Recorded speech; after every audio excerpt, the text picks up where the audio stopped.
You know, in most jazz drumming studios, the masters are studied like Tony Williams and Elvin Jones and Max Roach, Philly Joe Jones.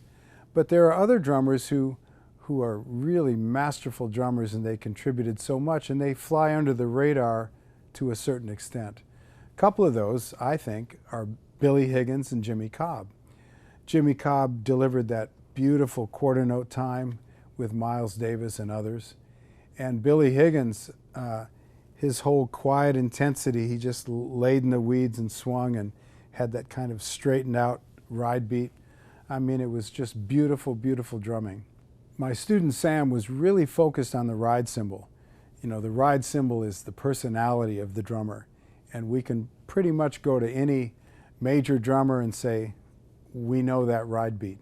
So Sam did a very extensive cymbal analysis of Art Taylor and Jimmy Cobb and Billy Higgins, and really identified the differences in all of those beats and the nuance that came with each beat. This clip focuses on the great cymbal work of Billy Higgins and Jimmy Cobb. So enjoy.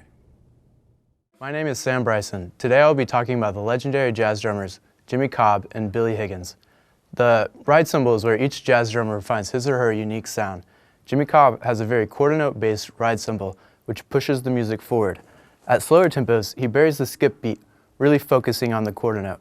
This pushes the music forward without filling it up with much extra stuff. Here's a little example.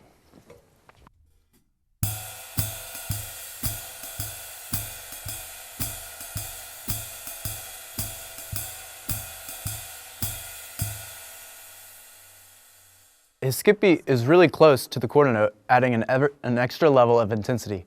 Jimmy Cobb uses his bass drum as another comping voice in conjunction with his snare. He often resolves phrases on beat 4 in the first bar of the new phrase. So I'll play some time in the style of Jimmy Cobb, listen for the quarter note ride pattern, the bass drum comping, and the resolutions on beat 4.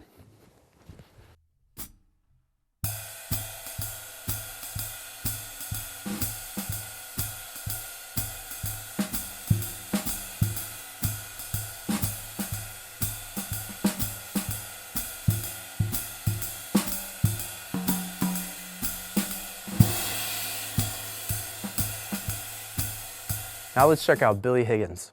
The drumming of Billy Higgins can be heard with groups such as Lee Morgan, Ornette Coleman, Dexter Gordon, and Cedar Walton. His drumming can best be described as a slow, controlled burn. He always plays an extremely heavy ride with 6 rivets, which creates a soft pad for the soloist to play over. Higgins has a very interesting, relaxed, almost straight eighths ride pattern. So I'll play an example of the standard ride pattern and then morph into the Billy Higgins approach.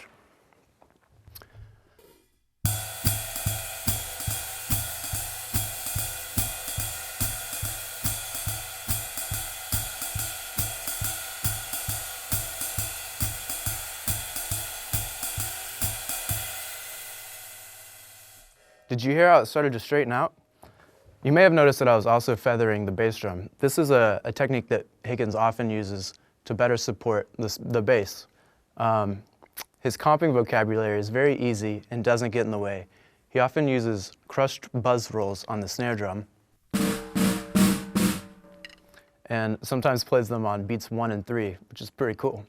So now I'm going to play a little time a la Billy Higgins. Listen for the straightened out ride pattern, the feathering, and the crushed buzzes.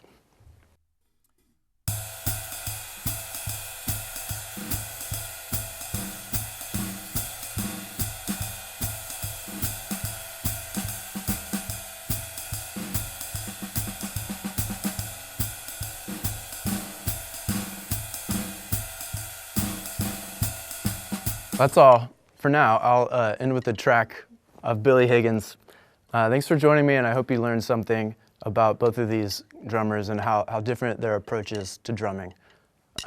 Make sure to check out more Jimmy Cobb and Billy Higgins and do some listening. Thanks.